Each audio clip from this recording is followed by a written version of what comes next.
fl-isem tal-Missier u tal-Iben u tal-Ispiritu Santu, il-grazzja ta' Siedna Ġesu Kristu, l-imħabba ta' Alla u l-għaqda fl-Ispiritu Santu tkun magħkom ilkoll. Eżis ħut inġbarna hawnhekk fil-ġurnata tal-Ħadd biex niltaqgħu ma' Ġesu u biex narfu aħjar. Illum il-liturġija tal-kelma tkellimna dwar kemm saba diffiċli ġwanni biex isir jaf minnu verament Ġesu. Fil-fatt jgħidilna u stess għal darbtejn ma kontx nafu. Għalhekk bi preparazzjoni għal din l-Ewkaristija nitolbu lil Alla u l-Ispirtu ta' Alla biex jinżel fuqna ħalli narfu nħobbuh u nitolbu maħfra ta' xi noqqasijiet li stajna għamilna. L-Ewkaristija tal-lum ser nagħmluha b'suffraġġju għar-Ruħ Roża u Marija Sajda.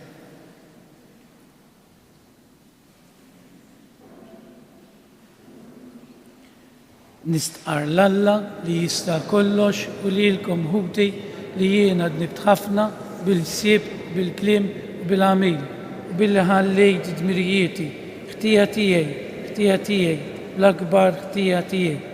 Għalhekk nitlob l-imqazza Marija dejjem Verġni, l-anġli u l-qaddisin kollha u lilkom ħuti biex titolbu għalija l-mulej Alla tagħna. Iħenna għalina Alla li jista' kollox jaħfrilna dnubietna u jwassalna l-ħajja ta' dejjem. Mulej ħniena, Kristu ħniena, mulej ħniena. Glorja lill-Alla fil-ola ta' smewiet u paċi fl-art lill-bnedmin ta' rieda tajba. Infaħruk, inberkuk, nadorawk, natuk ġieħ, irrodulek ħajr għal-glorja kbira tiegħek.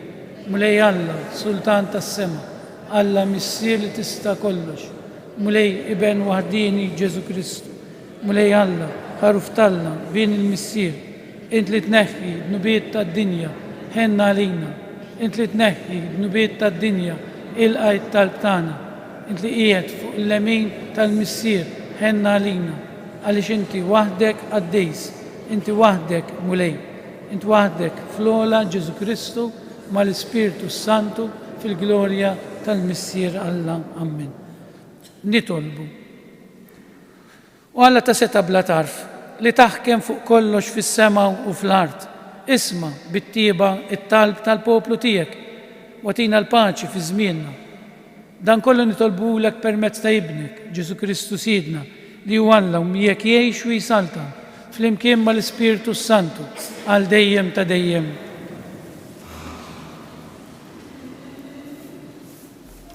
L-ewwel qari, jien nagħmel minnek dawl għall-ġnus, qari mill-ktieb tal-profeta Iżajija. Il-mulej qalli, Iżrael int il-qaddej tiegħi, bik jiena nkun infaħħar.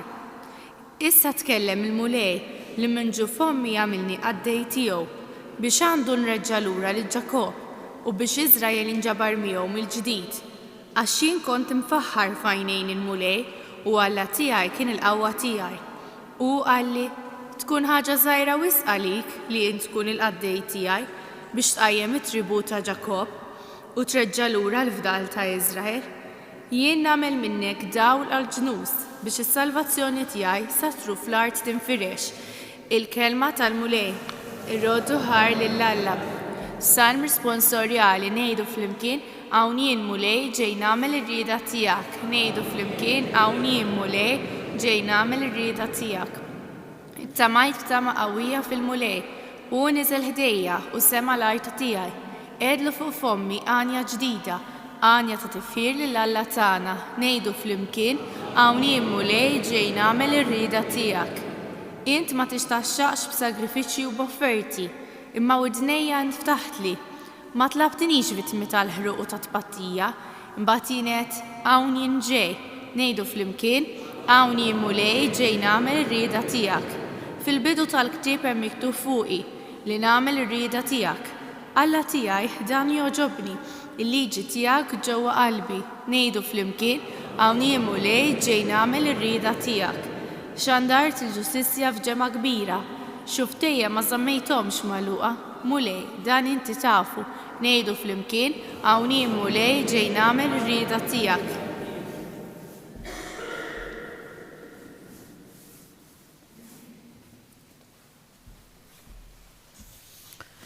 Bidu tal-ewwel ittra ta' San Pawlu Apostlu lill-Korintin. Pawlu li Alla ried isejjaħlu biex ikun apostlu ta' Kristu Ġesu u sosteniħuna lill-Knisja ta' Alla li qiegħda f'Korintu, lil dawk li tqazzu fi Kristu Ġesu, imsejħa biex ikunu qaddisin flimkien ma' dawk kollha li f'kull pajjiż isejħu l-isem ta' Ġesu Kristu, is-sit tagħhom u tagħna. Grazzja u sliem mingħand Alla Missierna u l-Mulej Ġesu Kristu. Il-kelma tal-Mulej.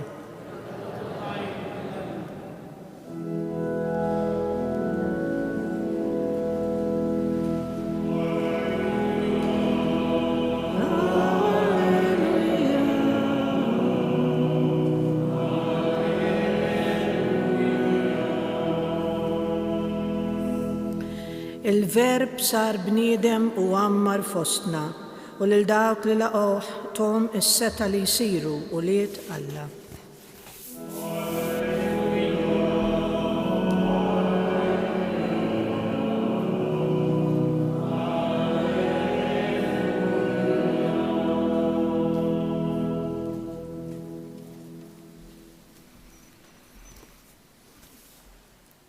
Il-Mulej magħkom qari mill-Evanġelju skont San Ġwan.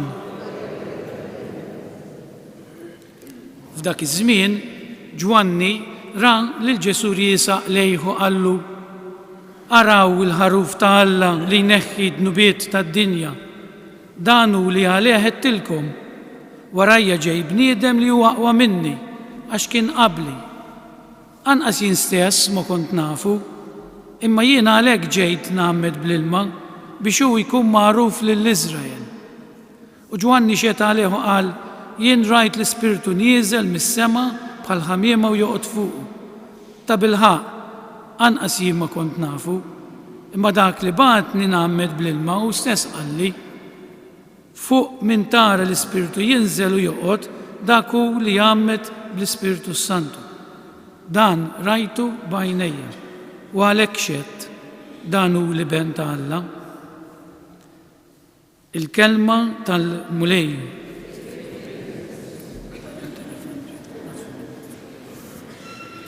Vanġelu tal-lum, ma noqdu attenti, hawnhekk kien ġa għamdu lil Ġesu, Ġwanni, hawnhekk mhux ser jitgħammed, kien ġa għamdu lil Ġesu u lid-dixxipli tiegħu qed jgħidulhom dan hu il-veru l-iben ta' Alla.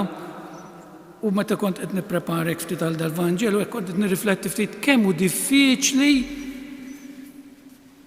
narfuh lil Ġesu u kemm hu diffiċli infittxuh fil-postijiet fejn insibuh. Anki Ġwanni illum qal darbtejn, jien ma kontx nafu, anqas jien stess ma kont nafu, raġa' qala. Ma kontx nafu qabel ma urini minnu l-Ispirtu ta' Alla, għaliex hu daqshekk diffiċli narfu l-iben ta' Alla.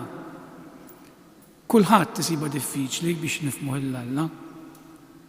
Dan jiġri ħafna drabi wkoll għax għandna idea ta' Ġesu kif ippreżentajulna ħaddieħor u kultant hija idea żbaljata. Aħna Ġesu naħsbu jew Alla hu xi ħaġa li qiegħed hemm u meta jkolli bżonn immur nħabbatlu biex jaqdini, biex jitini xi ħaġa. U kma jtijilejx nirrabja. Isna qegħdin nittrattaw ma' bniedem. Ġesu nikkalkulaw, isma' smajt il-quddies, isma' inqer, jiena ma nagħmilx dnubiet, issa għandi bżonn tittijuli. Din hija idea żbaljata ta' Alla. Alla mhuwiex dak illi aħna ħafna drabi biżbal ta' u noqdu attenti ma nagħmluhomx dawn l-affarijiet, speċjalment l-tfal, din forsi anki aħna l-Knisja konu żbaljati. Obdil il-maja u l-pax inkella jiġi l-bambin jaħarqek. Jisu l-bambin jieħu pjaċir jaħraq it-tfal, jew isawwat it-tfal. Jew qisu dan Alla jieħu pjaċir jistennik tagħmel id-dnub biex isawtek. Kemm għandi idea żbaljata ta' Alla. Imma Ġwanni llum tgħidu li biex ġej. Għax Ġwanni llum għalinna verament min hu Alla, għax għarfu. Issa Ġwanni li saba diffiċli daqshekk biex jarfu, kien jafu ta' kien il-kuġin tiegħu jaf kemm labu fl-imkien dawn bħat tfal meta kienu tfal. Imma dan biex jarfu u jgħidilna hu stess fil-kliem tiegħu meta jgħidilna dan hu l-ħaruf talla li jneħħi id-dnubiet tad-dinja. Issa il-verb ineħħi fit-translation Maltija mhuwiex eżatt, il-verb propju huwa dan hu dak li jidħol responsabbli tad-dnub tiegħi u tiegħek, jerfa' fuq spallejh id-dnubiet. Għax id-dnub irid jitpatta b'xi ħaġa il-ħażin. Jekk jiena ħati ta' xi ħaġa, għamilt il-ħsara, x'għad trid tipatti għalija biex titranġa. Ġesu mhux talli jikkastigana, għalhekk aħna kultant ma nifhmuhx lil Alla ta'. Talli jidħol għalina jerfa' d-dnub tagħna fuq spallejh, jerfew. Mhux talli ma jikkundanix, jerfu fuq spallejh biex lilna jerfana. Mela din importanti li nifhmuha ta' u jiena magħkom. U dan narawh mill-Vanġelu. Ġesu dan għamlu bħajtu. L-ewwel qed niżel, għadna kif ċelebrajna l-milt, niżel far jinten fejn kienu jgħixu l-annimali. Iċċappas bl-umanità tagħna fil-povertà tagħha, fil-ħmiġ tagħha. U x'għamel f'ħajtu? Dan Ġesu mar fittex il-midinbin. Mhux qagħd jistennihom, mar fil-post tad-dnub tagħhom. Is-Sammaritana kellha 7 irġiel mar jistennija fuq il-bijr. Niżelu fil-ħama biex refaħħa. San Pawl sejjer b'mibeda kbira lill-insara biex jeqridhom. Ġesu jmur fejn qiegħed hemm fil-qofol tad-dnub biex jerfew. Zakkew li kien jisraq lill-poplu marġa daru kien jiġi kritikat għalhekk għax dejjem jiġri mal-midinbin. Jiġri fejn ħanfittxu il-Ġesu aħna? Fl-iktar post ikraħ tal-ħajja tagħna. Jien meta nagħmel il-ħażin nipprova naħbih. U jkolli xorti, grazzja, meta mmur inqer, ikolli kuraġġ, għax tit kuraġġ biex tqer ta' mhix qed ngħid li ħaġa faċli. Tmur tgħid id-dnubiet tiegħek lill-saċerdot għalkemm hemmhekk qed jippreżenta lil Alla. Għax aħna il-ħażin tagħna naħbuh, imma Ġesu hemm imur biex jiltaqa' magħna. Jiġi fil-qalb tiegħi fejn hemm id-dnub biex jerfani, mhux biex jikkastigani. U dan hu Ġesu tagħna. Jinżel u hemmhekk iridu niltaqgħu ma' Ġesu, għalhekk il-midinbin li jikkonvertew għax iltaqgħu ma' Ġesu fil-post fejn mar jiltaqa' magħhom fid-dnub saru qaddisin kbar. Ikkonvertew għax indunaw kemm dan Alla mhux ġie biex jikkundannhom imma biex jaħfrilna. U kemm ħaġa sabiħa din. Meta f'qalbi ninduna li nagħmel x'nagħmel, ħażin kemm hu ħażin, Alla ġie, niżel, neża. Għalhekk jgħidilna l-ħaruf l-iktar annimal ġwejjed. Ma qilniex ġej ir-re, ġej l-iljun, ġej l-annimal li hu f'saħħtu, il-ħaruf ġwejjed li refa' it-tiet tiegħi li huma kbar u tagħna lkoll li huma kbar biex isalvana. Għalhekk Ġesu jilħaq il-qofol tiegħu fuq is-salib. Araw il-ħalil it-tajjeb. Fl-ar mument ta' ħajtu meta kien midneb m'għadda ġadnub, Ġesu hemmhekk ma rifittxu. U konvertih. Ġesu jfittixna, jiddependi minna nikkonvertux imma. U Ġesu jsejħilna għal-qrar, jsejħilna għal-quddisa biex nisemewha sewwa. Imma dan, issa mbagħad tridu ngħixuh. Bħalma għamel Ġwanni ta' xhieda. Ix-xhieda mhux bil-pritki, ta' Ġwanni ta' xhieda bħajtu. Kifiex? Mhix qed ngħid imorru nilbsu l-ixkora ta' u noħorġu fid-deżert. Imma x-xhieda nagħtiha anke billi ma noqgħodx fis-silenzju u dan il-punt li nixtieq naqsam magħkom bħala t-tieni punt ta' din l-omilija. Jekk jien naf li din hija ħażina u bix-xhieda tiegħi anke jekk noqgħod fis-silenzju ġiela ma nkunx qed nagħti xhieda jiena. Jekk jien bħala saċerdot naf li din ħaġa hija ħażina, tittikkureġi dejjem bi prudenza, tittej dejjem bi prudenza, però jekk jiena noqgħod b'fommi sieket quddiem l-inġustizzja, quddiem dak li mhux il-kelma talla, jien nkun qed nonqos, speċjalment jien bħala saċerdot u intom bħala nsara. Jekk il-Vanġelu jgħidli li rrid inħobb u jien nara li m'hemmx imħabba u biex ma nimbagħadx jew biex nagħlaq ħalqi bħala saċerdot nibqa' għaddej jew ndawwar wiċċi, darba kont f'post u nkeddejt. Kien hemm kwistjoni fuq verità ta' Vanġelu. Konna 3 saċerdoti. U qed minnhom qabad Marlem u wara sabna għalli kemm intbaħnan. Għalli toqgħod timbagħad, iva jekk hemm bżonn nimbagħad għall-Vanġelu nimbagħad. Għax il-verità hija waħda. San Ġwan tilef rasu, mhux tilef rasu ġennenta, qatawlu rasu. Għax qal lir-re il-marta ħuk mhix tiegħek. Qatawlu rasu, ma qadx jibża. U aħna wkoll fejn hemm bżonn nixandru l-verità, fejn nistgħu tax dan mhux kull imkien tkun tista', imma jien nista' nxandru l-verità bħajti kif inġib ruħi, kif ngħix. U dan nistgħu nagħmluh biss meta niltaqgħu ma' Ġesu fil-verità. U jiena ċert li qegħdin hawn u li għandna l-mamudja kollha ntqajna ma' Ġesu. U kollha kellna konverżjoni f'ħajjitna u kollha jfisser xi ħaġa għalina Kristu. Għalhekk nagħmlu kuraġġ, nitolbu l-Ispirtu Santu jagħtina l-qawwa illi dak li nemmnu fih u li nisemgħu fil-Knisja jien ma nippritkax il-Vanġelu tiegħi ta'. Almenu nipprova. Għax il-Vanġelu mhux tiegħi, il-kelma talla mhix tagħna, jiena biss messaġġier. Intom biss messaġġiera x'in toħorġuhom barra. Il-verità hija waħda. M'hemmx fiex tinfixel, ma jistax ikun hemm żewġ veritajiet. U Ġesu jgħidilna ċar jienu l-verità. U ftakruh dal-kliem, jiena u l-verità, il-kelma tiegħi. Għalhekk nagħmlu kuraġġ ta'.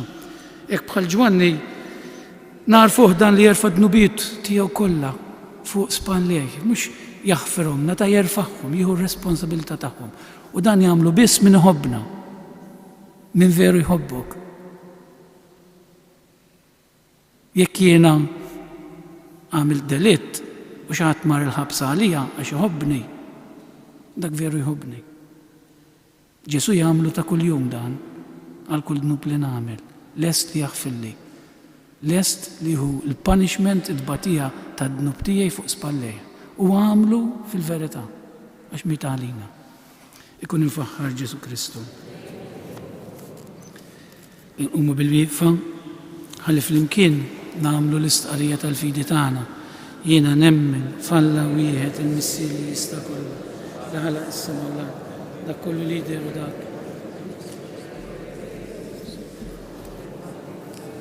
Imnissel mill-Missier qabel kull żmien, Alla minn Alla, dawn minn dawn, Alla veru minn Alla veru. Imnissel u mhux magħmul. Natura waħda mal-Missier bih sar kollox. Niżel mis-smewiet għalina l-bnedmin u għal-fidwa tagħna u għal-ġisem bis-seta tal-Ispiritu Santu minn Marija Verġni u sar bniedem.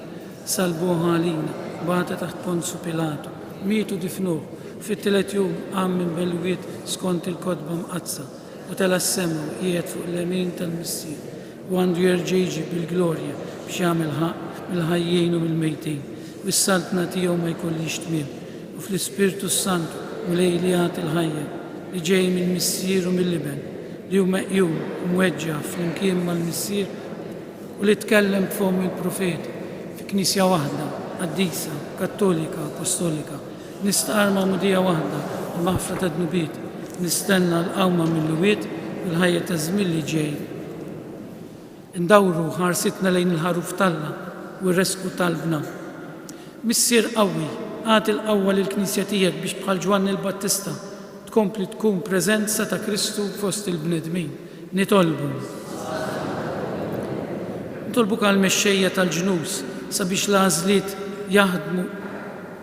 li jagħmlu jkunu dejjem imdawla mill-kelma tiegħek u jaħdmu għal paċi. Nitolbu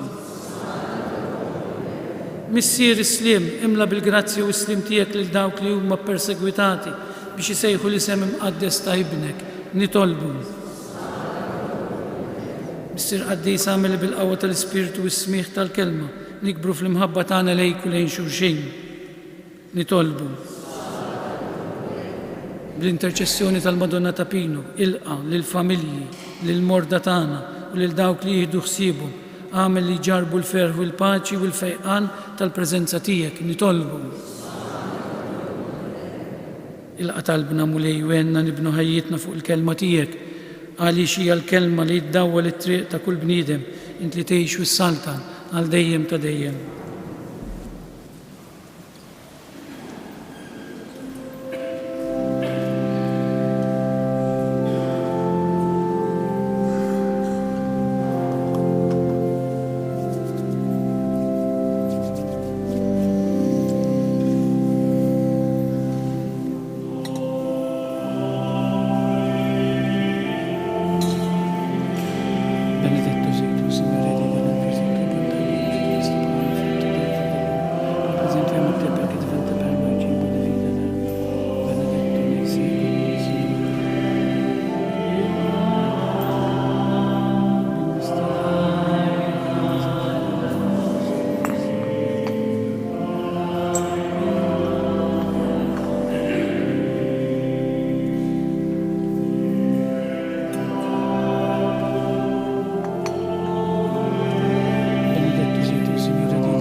Itolbu ħuti biex is-sakrifiċċju tiegħi u tagħkom ikun joġob lil Alla l-Missier li jista' kollox.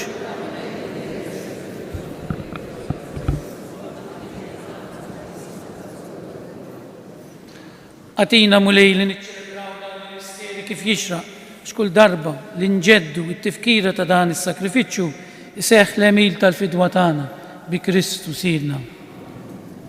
Mulej magħkom nerfu lubna l-fuq, nizzu ħajr il-mulej Alla tagħna. Sewwa xieraq tas-sew, mulej Missier Qaddis Alla ta' dejjem li tista' kollox, tajjeb u ta' ġejta s-salvazzjoni tagħna li dejjem u kull imkien irrodulek ħajr. Aħna nafu li għall-glorja tiegħek bla qies inti twieżen lilna bnedmin dgħajfa u tipprovdilna wkoll għajnuna mill-istess natura dgħajfa tagħna. Bekk inti tagħder u tħenna l-min jintilef u minn fejn ikun ġarrab it-telfin twassal is-salvazzjoni tiegħek bi Kristu Sidna. Bih tajja kollha tal-anġli ferħana għal dejjem quddiemek iqimu l-kobor tiegħek flimkien ma tagħhom ilqa' nitolbuk it-tifħir tagħna waqt li magħhom nifirħu u ntennulek u ngħidu Qaddis, Qaddis, Qaddis. Smewtu l-art mimlija bil-glorja tiegħek. Nbirek nġej fisem il-mulej, sanna fil-ola tas-smiwit.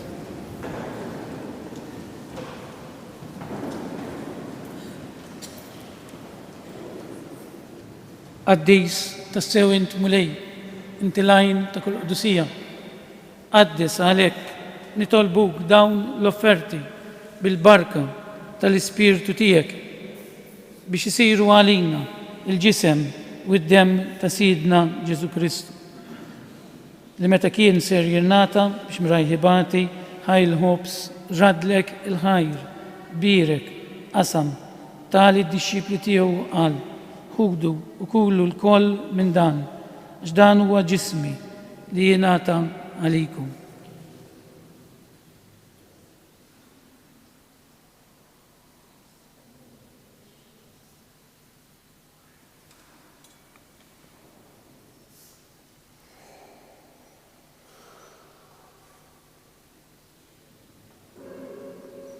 Ekku koll wara l-ikla ħajl kalċi li ġerat il-ħajr tal-disċipli tiegħu qal ħudu u xorbu minnu l-koll x'dan huwa l-kalċi ta' demmi tal-patt il-ġdid li jibqa' għal dejjem.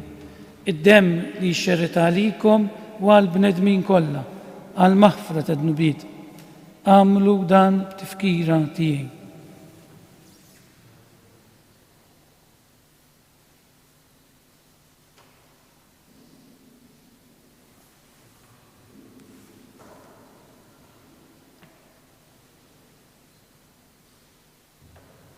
Dan hu il-misteru tal-fidi.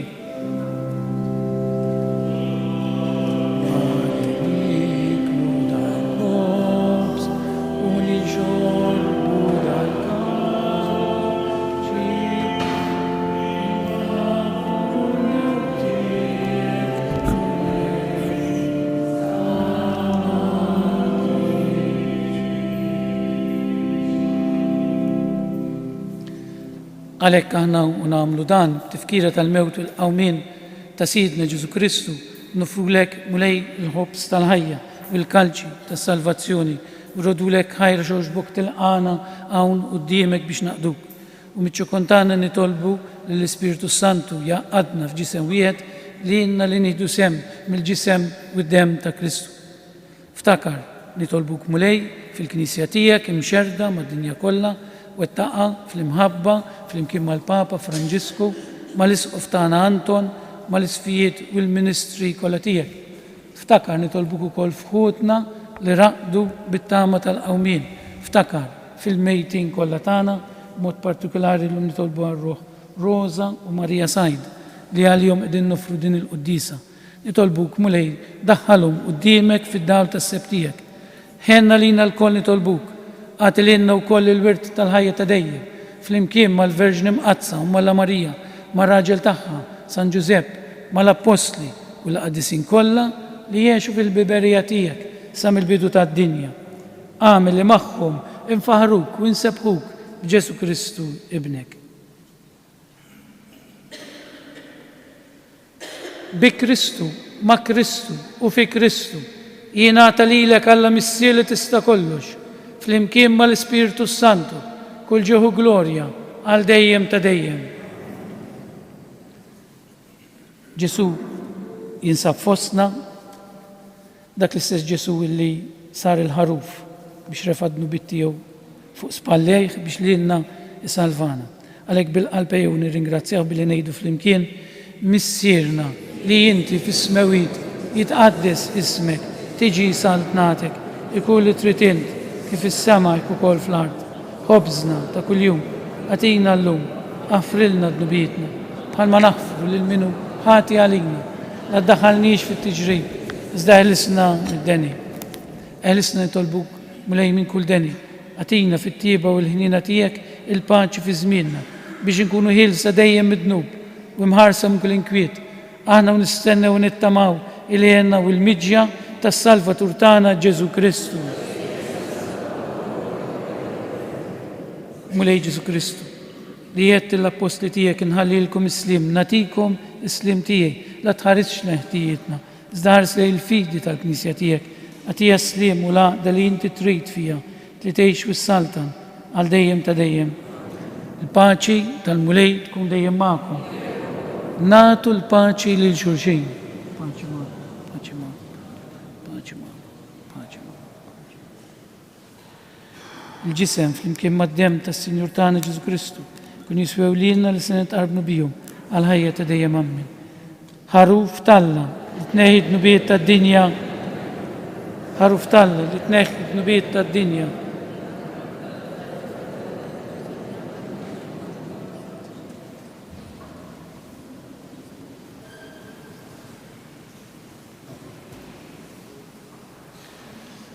Dan huwa l-ħaruf Talla. Dan huwa dak li jneħħi d-nubiet tad-dinja. Ħenjin dawk li huma mistiedna għal din l-ikla tal-ħaruf.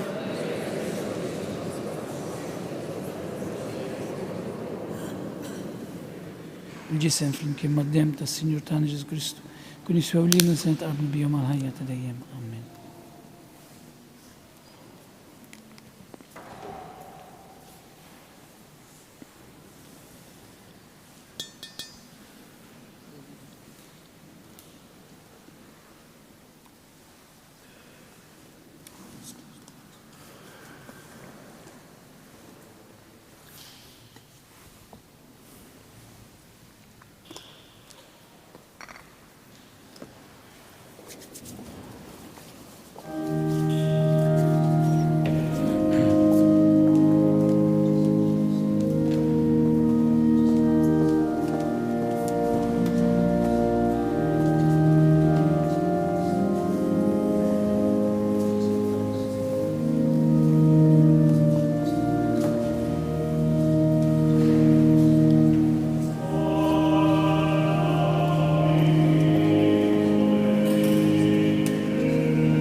u Ġesu li tinsab fil-qalb tagħna, kemm għandna x'ngħidulek grazzi.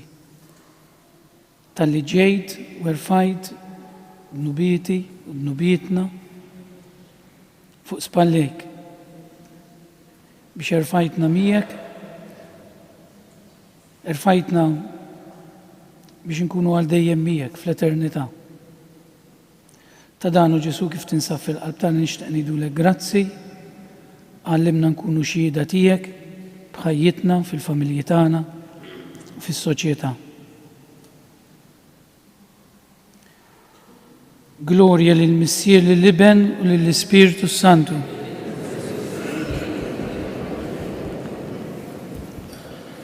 Nitolbu.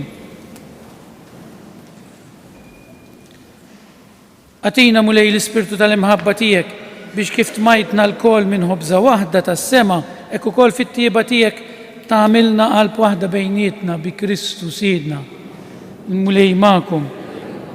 Berikkom Alla li jista' kollox, il-Missier, l-Iben u l-Ispiritu Santu.